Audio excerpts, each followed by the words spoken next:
பண்ணும்.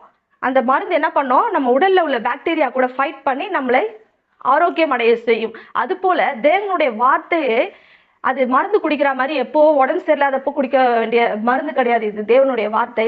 தேவனுடைய வார்த்தைன்றது தினந்தோறும் எடுத்துக்கொள்ள வேண்டிய ஆகாரம். இது ஒரு சத்தான பொருள். இந்த சத்தான பொருளை நம்ம சாப்பிட்டோம்னு சொன்னா தினந்தோறும் நம்மளுக்கு மருந்து குடிக்க வேண்டிய அவசியமே தேவையில்லை. என்ன பண்ணணும், சத்தான பொருள் எது? வேதம். வேதத்துல உள்ள வார்த்தைகள். இந்த வார்த்தைகளை தினந்தோறும் வாசிக்க வாசிக்க வாசிக்க தேவனுடைய வழியில நம்ம ஆட்டோமேட்டிக்கா போக ஆரம்பிச்சிருவோம். நம்ம என்ன பண்ணுவோம், கர்த்தர் நமக்கு சொல்ற காரியங்களை செய்ய ஆரம்பிச்சிருவோம். அவருடைய கற்பனைகளை கை கொள்ள ஆரம்பிச்சிருவோம்.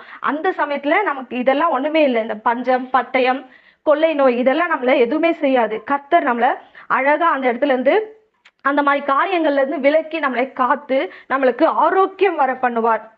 நமக்கு என்ன இருக்கணும், கர்த்தர் மேல விசுவாசம் இருக்கணும், அவருடைய கற்பனைகளை கை கொள்ளணும்,